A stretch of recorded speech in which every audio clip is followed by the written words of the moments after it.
Hey, church family, it's so great to have you join us for a few moments of conversation in our church family today. As the time we're recording this, we're experiencing a tremendous upheaval. There is all kinds of anger, and there are riots, there is concern, there is fear, emotions floating through. And so many times in situations like this, we find ourselves talking past one another rather than talking to one another.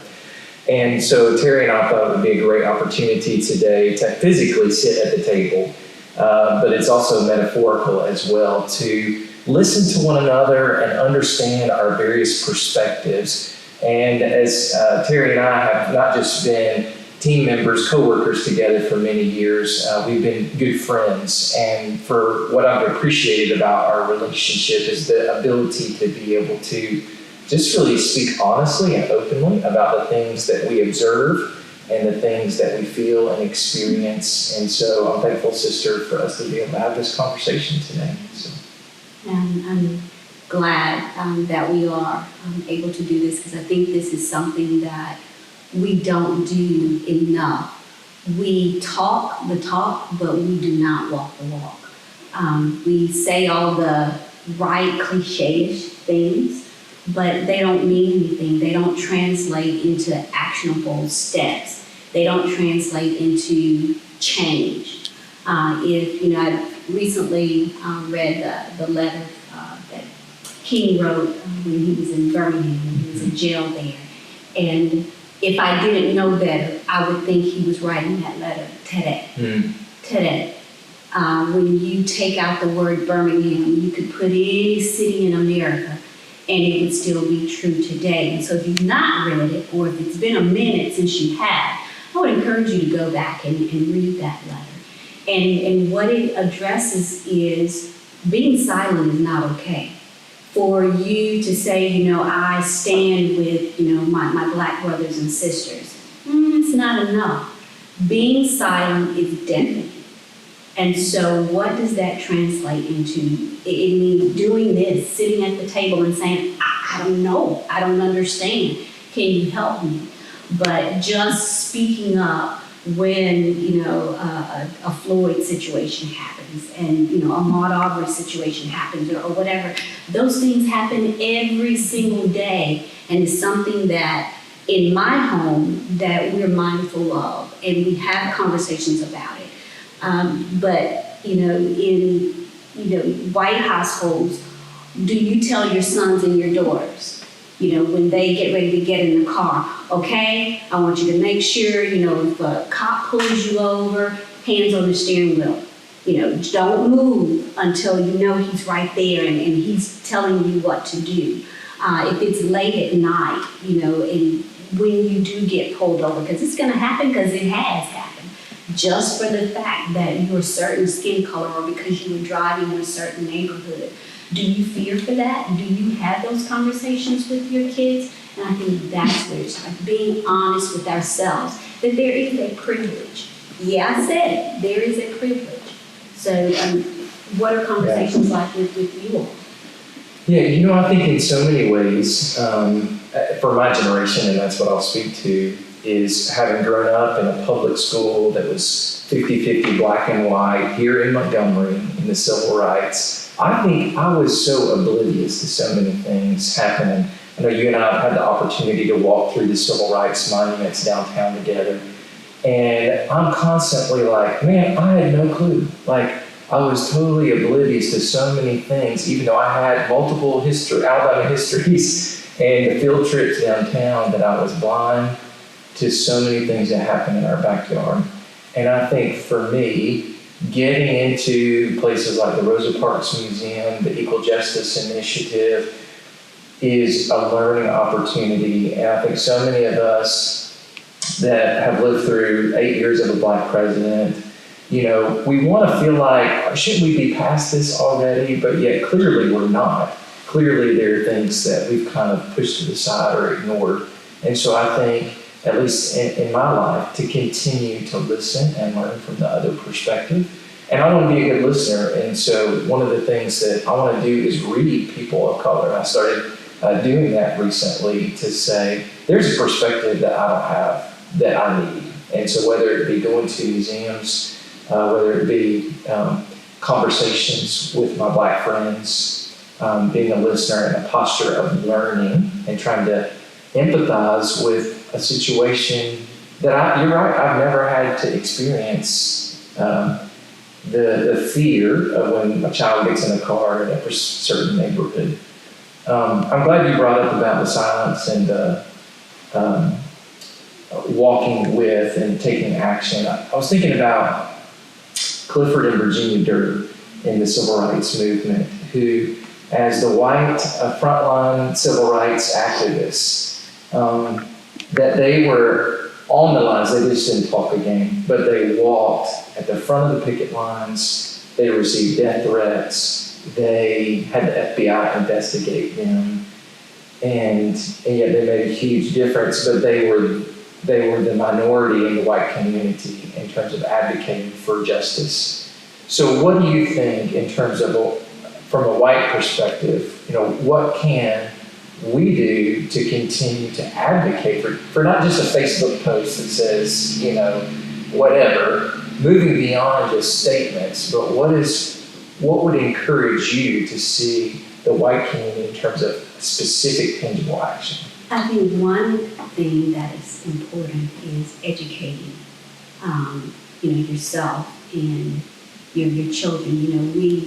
We are quick to, quote verses about how, we're teaching our kids to love one another. You and I had a conversation recently about, we send our kids to VBS and to Bible school, and we, teach them the song, red and yellow, black and white, we are precious in His sight. But then we say, I'm colorblind. I don't see color. Okay? You just taught your kids the song. So what does that mean? God created us all. He created my beautiful brown skin. He created yours. So there's a chasm there that either is true or it's not true. And so what does it mean to see someone and see the totality of that individual and embrace it, not be afraid of it? I was speaking with your bride, and your bride made the comment about that this isn't an innate thing that we are fearful or have this disdain for what is different. It's something that's learned. And so one of the things is education, having the conversations within your household, around the table. We say, our kids, they're colorblind, they don't see this, they don't understand. They do. As early as, before 2 years old, they already recognize, they just don't have the language. And you give them the language. Consciously or unconsciously, you give your children the language to have about the differences that they're already seeing around them. God wired them that way. Duh.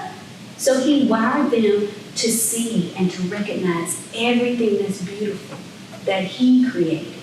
And so then give them the proper language about that. So education. And the other is having those simple conversations with people that are not like you. When your whole circle looks just like you, thinks just like you, walks just like you, nods just like you, crosses to the other side of the street like you, let's just be real, then that's your experience. So we need to have a diverse experience. And I'm talking about, culturally, because if we're talking about we are supposed to be disciples of Christ, what did He tell them to do? He said, go to the ends of the earth. So that means that you are experiencing cultures and people that don't think like you, that don't look like you. How can you effectively do that if you don't embrace them and educate yourselves about who they are, how they think, why they do the things that they do? So then broaden and expand your friend base. I'm quick, my kids will tell you in a heartbeat about talking to them about their circles and circles of influence, and then having your tribe, their small tribe. And so in that tribe, there needs to be people, not just like you. Because you're not going to grow if you don't have that within you. And so expanding those conversations.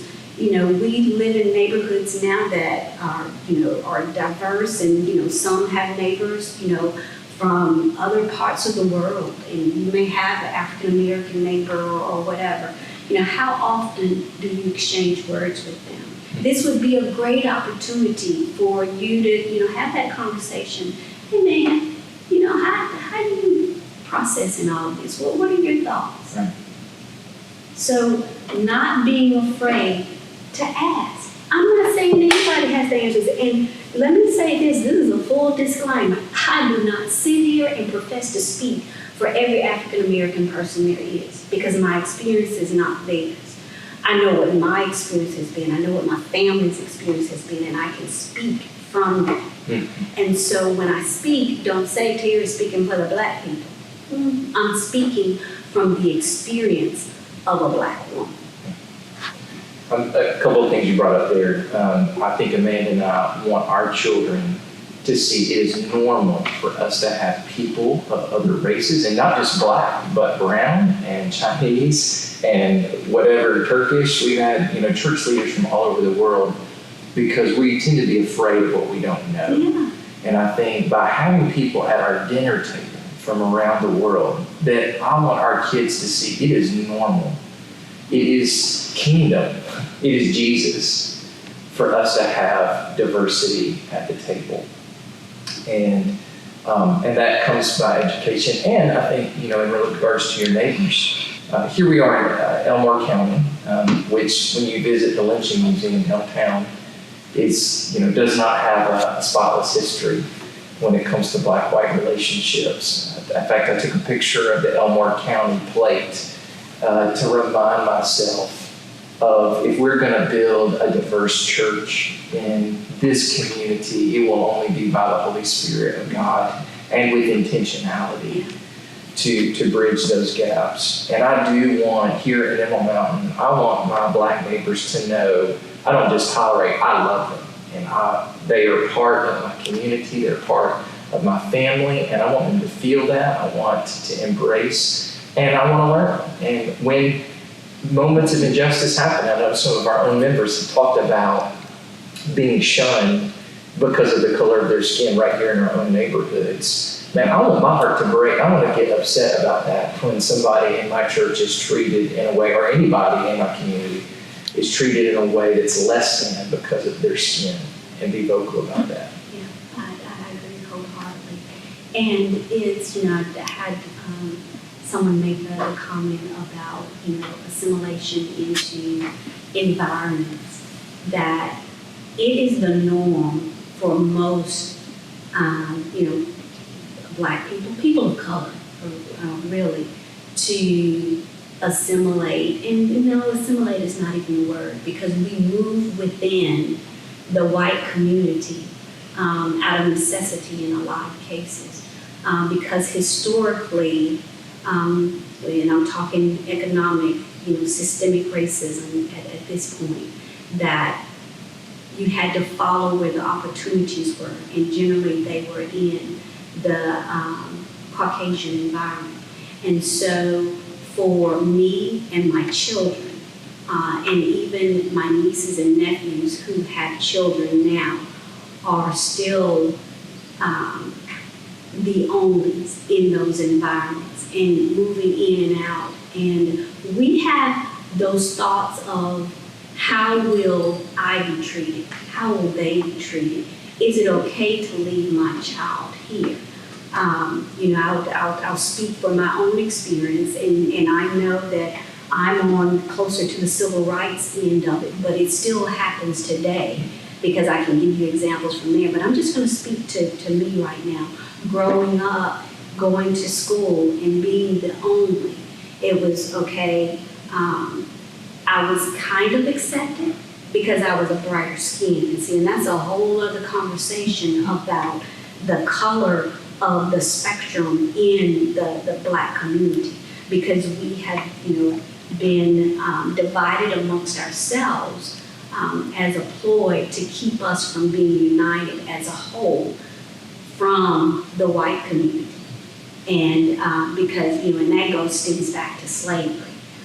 But those kinds of thoughts still reign. So when you say that, you feel like you're not welcomed, or you feel like, when we have church on Sunday, or when we have our own gatherings, that we would rather just be us, that's our sanctuary.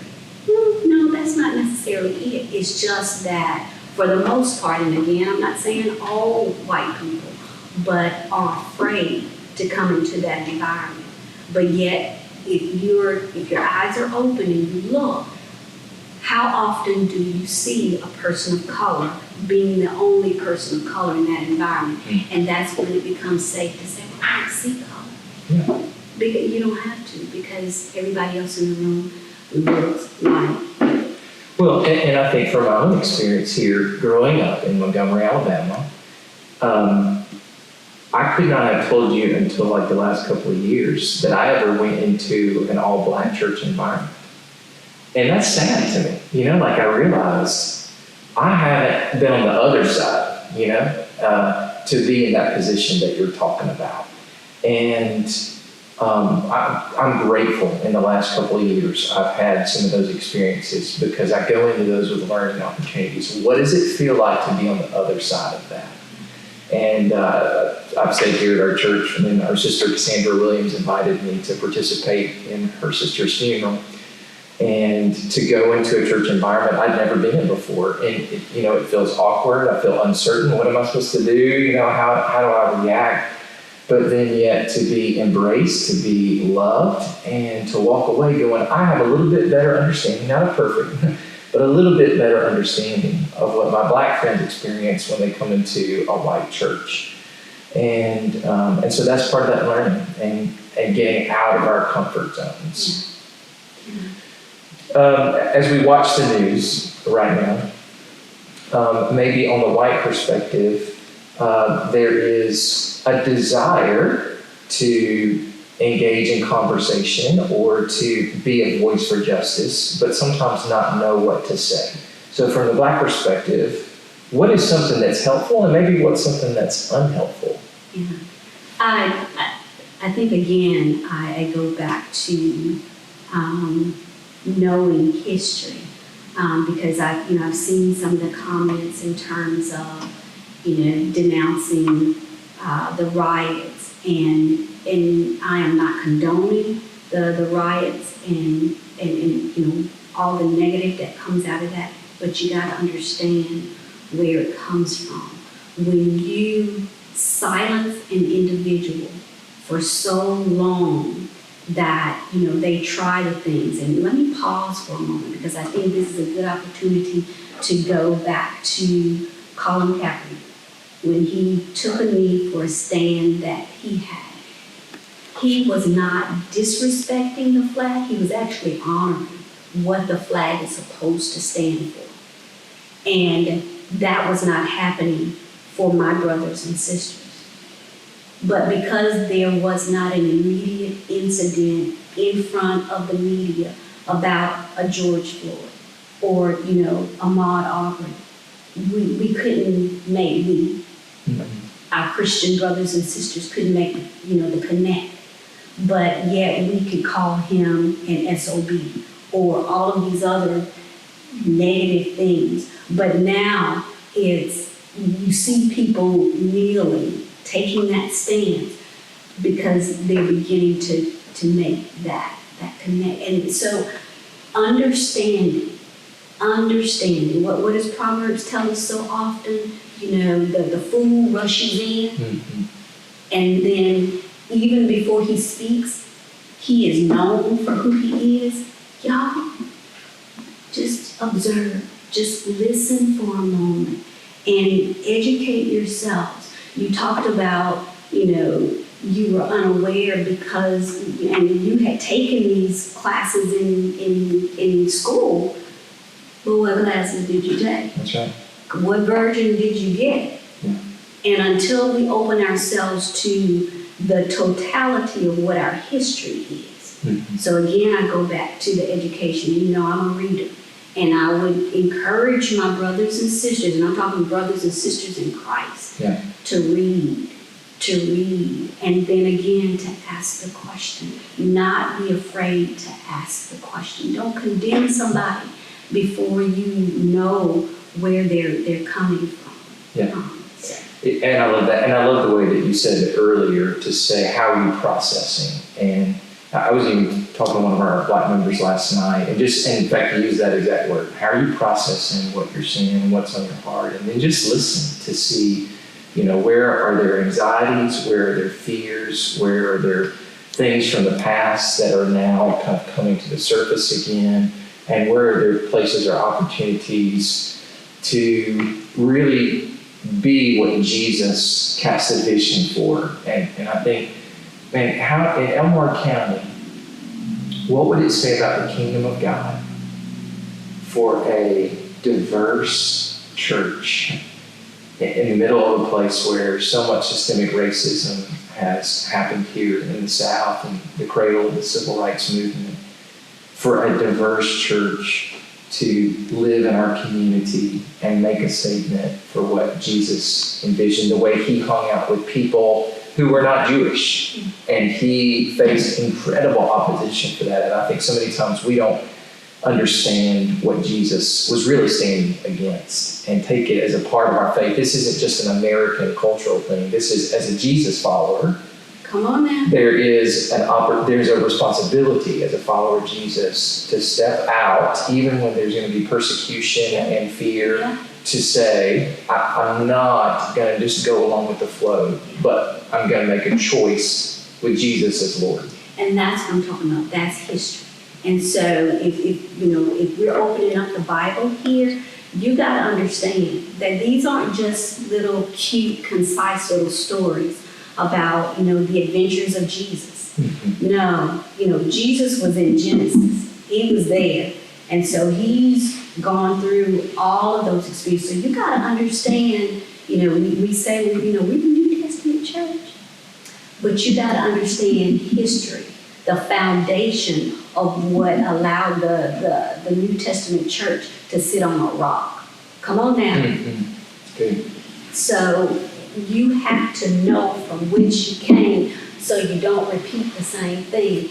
That's why we're doing all of this nonsense over and over, because we don't understand. And if the truth be told, we don't want to, because it's convenient and it's safe, right? Yeah, and it's hard to have those conversations, right? It feels risky. I know, even as many Black friends as I have, and I feel like on the outside, I want to be engaged, but even as many conversations as we've had and going to Silver, I still feel awkwardness at times, and yet I don't want to. Like, I want to be able to have those conversations. Why do you think that's still perpetuating that awkwardness? Maybe a couple things. One would be that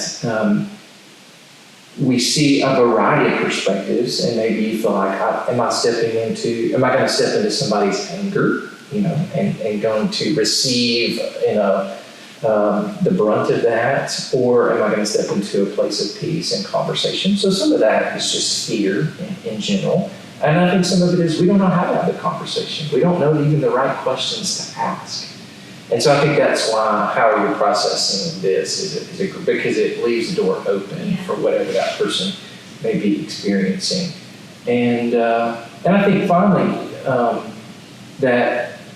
There are ways that we perpetuate systems of injustice that we don't even realize.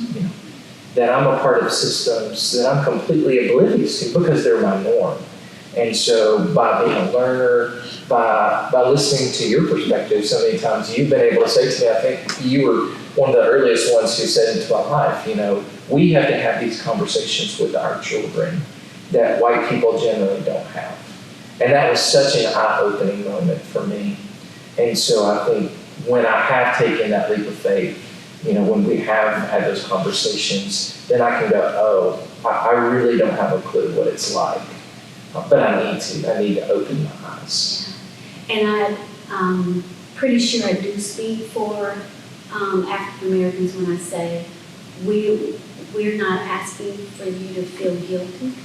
We're not asking for you to, be ashamed and just, crying all the time. That does nothing but be awakened.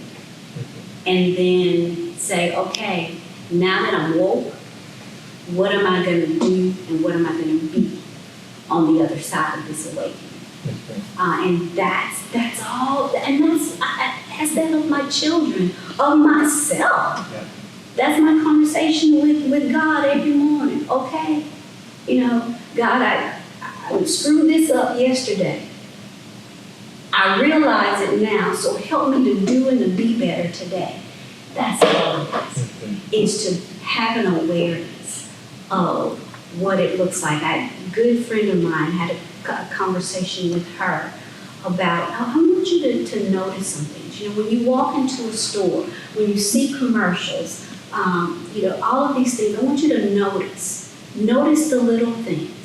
And so now that she has, it's brought a whole new perspective of what the world around us looks like. And where I'm going with that is, you said that you don't have to think about the things that we do, because for the most part, the world around you, I say the world around you, I didn't say the world around you, looks like you, thinks like you, processes like you, doors open, and all of that. But when you're coming from a person of color's perspective, it don't work the same way. I can't tell you the, phone interviews or whatever I've had, and I got the job and everything's, hunky-dory. And then when I present for the in-person, because mind you, I'm closer to the civil rights part, I'm pushing 60 here. So it's, it's, okay, well, we need to process this a little bit more. Click, door closed. And how many times have, doors been literally shut because of the color of my skin? Yeah. And like I said earlier, we'd like to think and bury our head in the sand and think we've moved past that, right? That we've had a black president for 8 years, and legislation and equality movements, but yet we still continue to experience all of these things that are obvious we haven't moved past. And so, I think as a church family, I want us to have our eyes open in our community, right here, where we live, to say, what am I doing to bridge the gap? What am I doing to become aware, whether that be reading, being a student of history, being a good listener to people across the aisle, and be intentional with bridging that gap. And so I want to give you the final word as we wrap up. Yeah, and there, I think you said it. And, whereas, a specific book may speak to me or may speak to Wes, I think it's allowing yourself to be open to being a perpetual learner. And not just, I got this, and then, shutting that down. I'm not just saying, okay, I had the black friend and letting that, check the box off. No, constantly asking yourself these questions. So, whether it's listening to podcasts, reading books, there are organizations now that are bringing people from varied backgrounds together and having these conversations. So there's so many that, I would probably be off target if I began, naming them. So I won't, but if, you want to have a private conversation with me, then I'll share some of my personal things or whatever. But just again, not be afraid to ask. Sister, I love you. I appreciate your perspective, and you've helped me be a better learner, and I look forward to continuing that journey. And I just want to encourage our church family, as you process your world, that you are really thinking about and praying we're not just praying for peace so the problem goes away and we don't have to think about it anymore, but I'm praying that God will awaken us so that we don't continue to repeat negative cycles, that there will be kingdom inbreaking, and that the people of God will rise up and do the things, not just talk about the things, but do the things that they need to do. And so we pray that God will give you insight as He gives us insight as well. So have a great day. Thank you.